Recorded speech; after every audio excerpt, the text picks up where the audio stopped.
First of all, I just wanted to thank everybody for working on this case. All we ever wanted was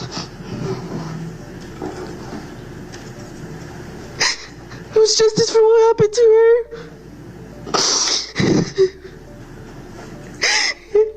So I want to thank her for that. I mean, nothing will ever bring her back. You lost your sister.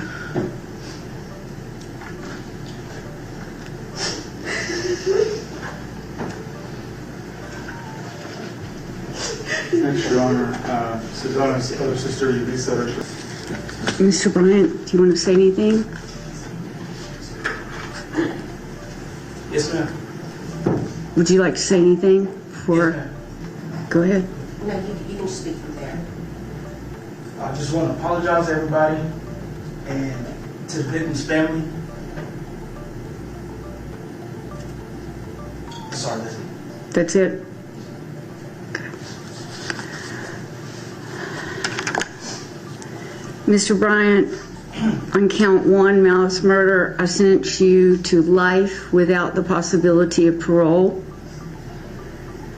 Count 2 and count 3, I believe, vacate as operation of law. Count 5, I sentence you to 12 months, which is the maximum I can, consecutive to your life without the possibility of parole. Thank you. You may go with the deputies. Your Honor, may I ask a question? Certainly. Certain courts do it differently. With the court, when I file the motion for new trial, would you like for me to officially file a motion to withdraw? That's all right. Yes. I'm just going to appoint an appellate lawyer. Yes, Thank you, Ms. Drake. Thank you, Ms. Drake and Mr. Dobbins, for your service. Thank you very much for your service. All right. If you will. What if the very person sworn to protect your community was hiding a deadly secret? A 16-year-old girl vanishes into the night. No trace, no clues, no answers. For 6 months, her family begs for answers, but silence is all they get. Then, a breakthrough. Deep in the woods, human remains are discovered. DNA confirms the worst. It's her. But the most horrifying part. The suspect was a police officer. A man sworn to serve and protect. How did this happen? And how many more victims are out there? This is the disturbing case of Susana Morales. Susana Morales was a vibrant 16-year-old girl from Norcross, Georgia. She was known for her love of music, often playing the piano and guitar, filling her home with melodies that reflected her joyful spirit. Her family described her as bubbly and intelligent, with dreams of one day becoming a detective, a testament to her inquisitive nature and desire to make the world a better place. On the evening of July 26, 2022, Susana spent time at a friend's apartment in the Sterling Glen complex, a place she felt safe and familiar with. Around 9:40 p.m., she texted her mother, Maria, saying she was on her way home, a short walk that should have taken only about 10 minutes. As the minutes passed, Maria waited for her daughter's return. 10 o'clock came and went, and there was no sign of Susana. Concern turned to worry as calls and texts went unanswered. The night grew longer, filled with a mother's growing dread. Imagine you're walking home on a familiar path, a route you've taken countless times. You feel safe, assured by the routine of your surroundings. You send a text to your family, letting them know you're on your way. But then, silence. You never arrive. Your phone goes dark, and the world loses track of you. But Susana never made it home. And for months, no one knew what happened to her. In the days following Susana's disappearance, her family was gripped by a growing sense of dread. Her mother, Maria, placed a heartbreaking 911 call, her voice trembling as she reported her daughter missing. The community rallied, organizing searches, distributing missing person flyers, and holding vigils, all in the hope of bringing Susana home. Despite these efforts, days turned into weeks, and weeks into months, with no leads or suspects. Authorities initially speculated that Susana had run away, a theory that her family vehemently disputed.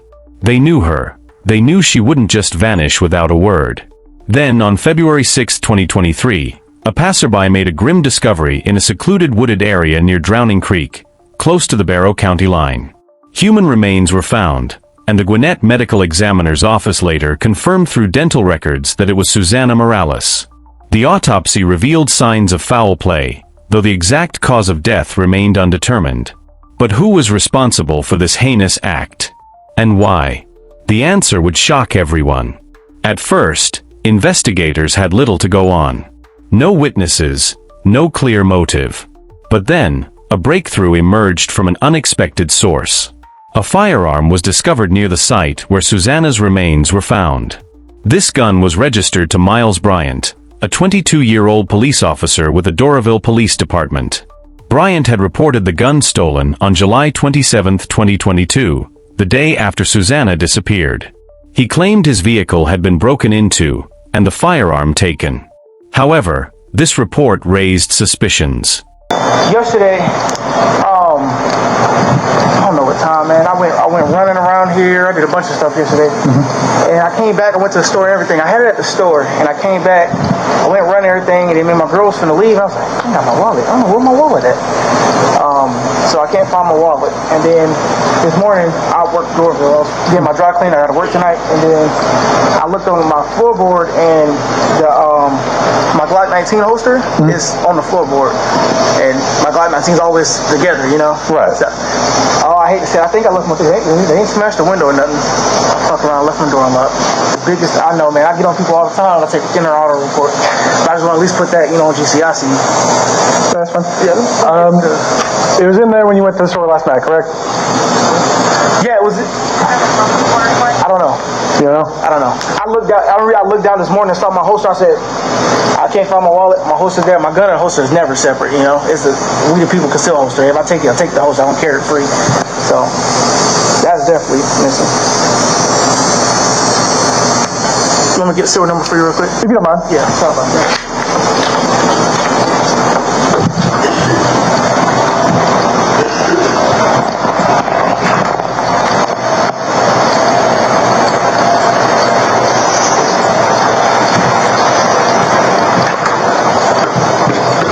And if you run my tag, I'm the registered owner. I don't have my wallet, so I have my ID on. No, that's fine.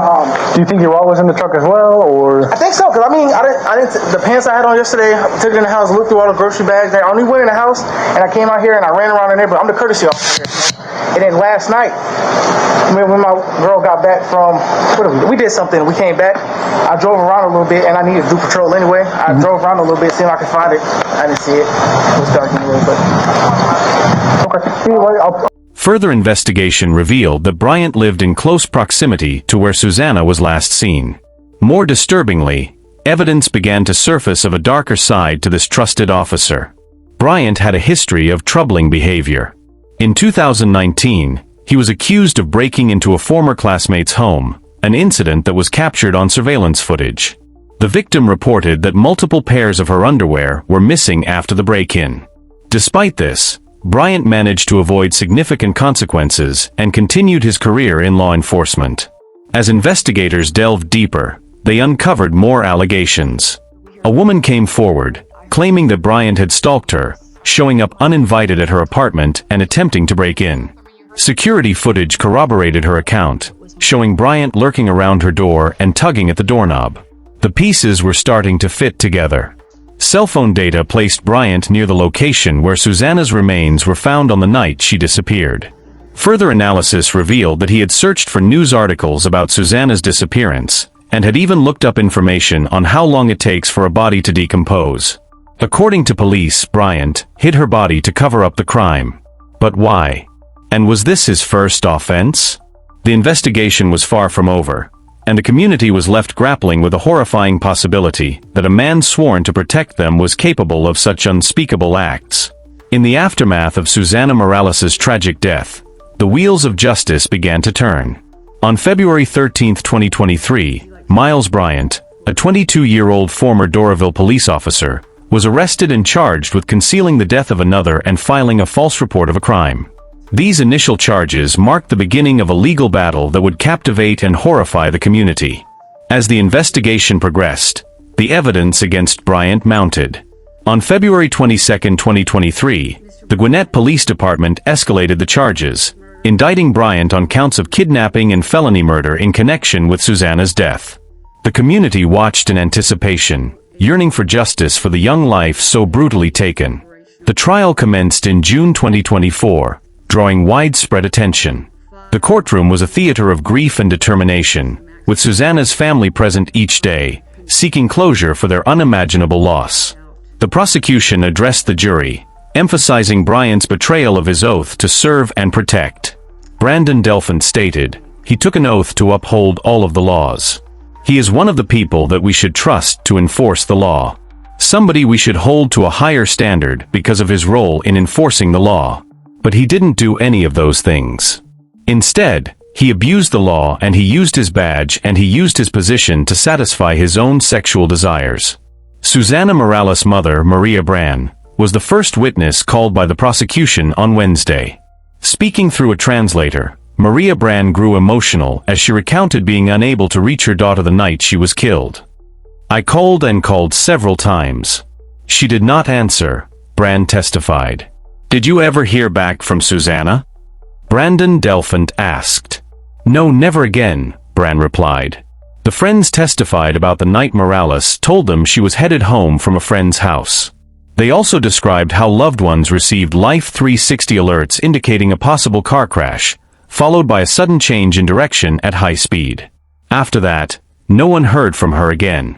During Lieutenant Bigger's testimony, he discussed how he spent many late nights canvassing and searching for Morales. He felt a particular connection to the case, believing the teen was taken against her will. "The anguish and sadness that the mother felt touched me deeply," Biggers said. "I have a daughter the same age, and my wife is Hispanic. I felt it was my duty to try to find her, being a parent and very worried about your child." The defense asked about Morales' suspension history at school, drug use, and media posts leading up to her disappearance. Lieutenant Biggers testified that he doesn't believe any of those details were relevant or contributed to Morales' disappearance. Morales' best friend and boyfriend also took the stand and discussed how the teen was headed home from a friend's house the night they last spoke to her in July 2022. They also described how loved ones received Life 360 alerts indicating a possible car crash, followed by a sudden change in direction at high speed. After that, no one heard from her again. On February 6, 2023, Matthew Gilbert was off-roading when he found remains along Drowning Creek Road, which was about 20 miles from where Morales was last seen. "There were skull bones scattered throughout the woods," he said. Investigators say they didn't find any of Morales' clothes or personal items with her remains, but did find Bryant's gun in the nearby area. Bryant had reported his firearm as missing. At the time of Morales' death, Bryant was working as a courtesy officer at the Gwinnett apartment complex Morales visited the night she went missing. Prosecutors allege that she was murdered that same night. However, her body wasn't found until several months later. In the morning session on June 7th, Tracy Bryant, the mother of the accused, was the first witness to take the stand, called by Brandon Delphant. The prosecution focused on text messages sent by Bryant to his mother on the night Morales was killed. Prosecutors also called one of the defendant's ex-girlfriends to the stand. Synovia Parks testified she and Bryant were longtime friends who dated for a few years. She testified that they continued to live together at the Sterling Glen apartment complex for a time after breaking up in June 2022. The prosecution hopes to establish that Bryant lied about his movements the night Morales disappeared. During testimony, Bryant's ex-girlfriend disputed the defendant's claims of his whereabouts that night. The prosecution played ring camera video capturing the defendant attempting to break into the residence of a longtime friend that December. She testified the defendant was stalking her and showed up at her house uninvited on multiple occasions. Gwinnett County Jail inmate Michael Jones also took the witness stand for the prosecution.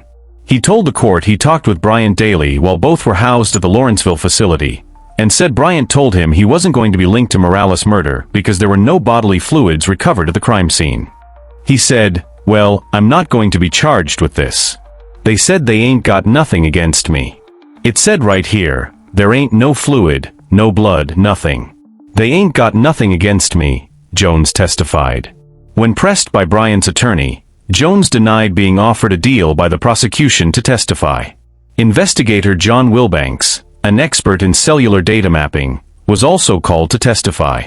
Several law enforcement officials took the stand on Monday morning. The court also viewed security video from a daycare facility on Singleton Road, showing Morales walking along the road before she disappeared.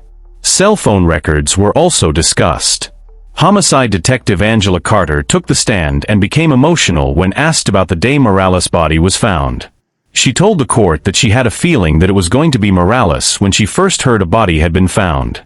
The jury also heard an interrogation dated February 13th, just days after Morales' remains were found.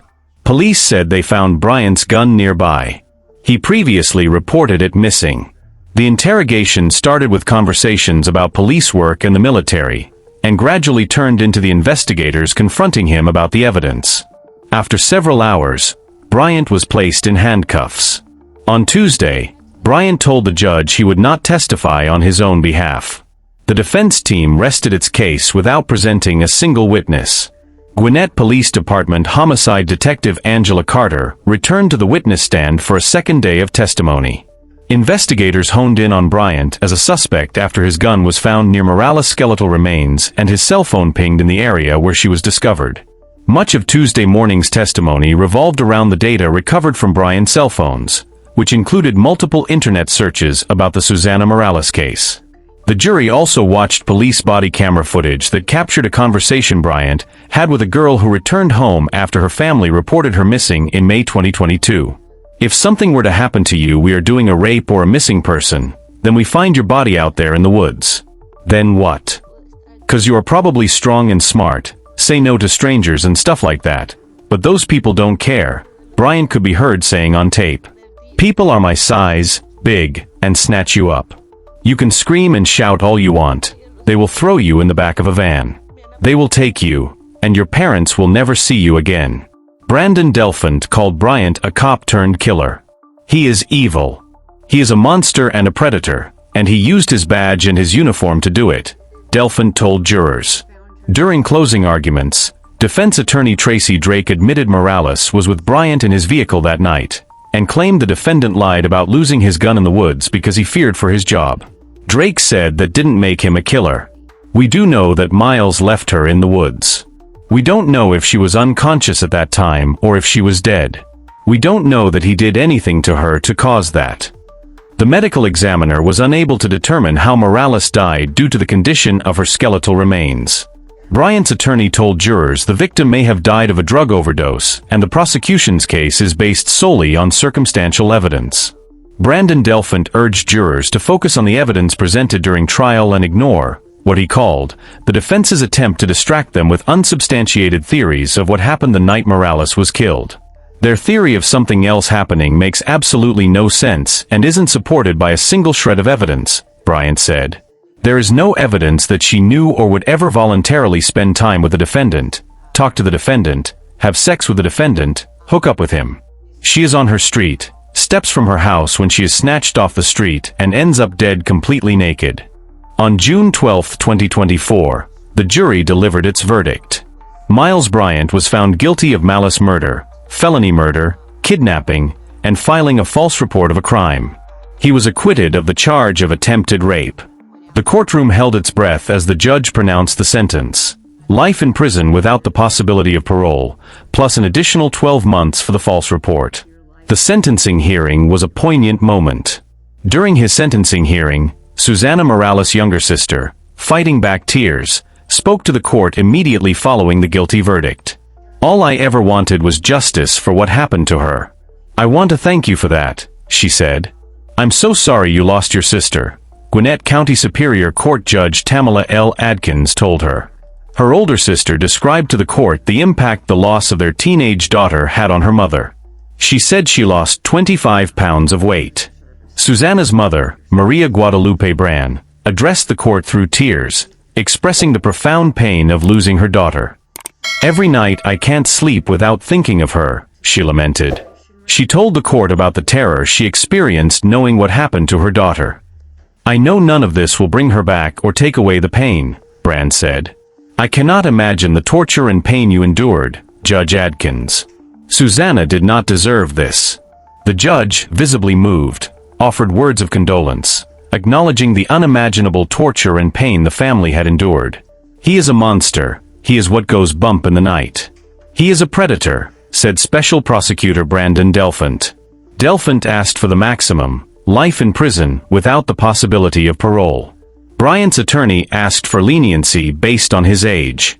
"I just want to apologize to everybody, to the victim's family, that's it," Bryant told the court. The community's response was one of collective outrage and sorrow. Protests erupted, with residents demanding accountability and systemic changes within law enforcement. The Hispanic community, in particular, voiced concerns about the handling of missing persons cases, calling for more diligent policing and better communication with non-English-speaking families. This case also unearthed troubling questions about potential warning signs that were overlooked. Reports emerged of Bryant's prior misconduct, including allegations of stalking and attempted break-ins. These revelations prompted a broader discussion about the vetting and monitoring of law enforcement officers, and the imperative to address red flags before they culminate in tragedy. As we reflect on this harrowing case, we must confront unsettling questions. How many more officers are abusing their power behind the badge? Could this have been prevented? The answers demand our collective introspection and action. Susanna's family may never get her back, but they continue to fight for justice, determined to ensure that no other family endures the same heartache. Their resilience serves as a beacon, reminding us all of the imperative to hold those in power accountable and to protect the vulnerable among us. To Susanna's family, friends, and loved ones, our deepest condolences. She did not deserve what happened to her. She should still be here for her family, living her life, chasing her dreams, and sharing her light with the world. May you continue to heal, and may you find peace in the midst of this unimaginable loss. Thanks for watching, and if you like stories like this, support our channel by subscribing and turning on the notification bell icon so that you'll be notified whenever we release new videos like this.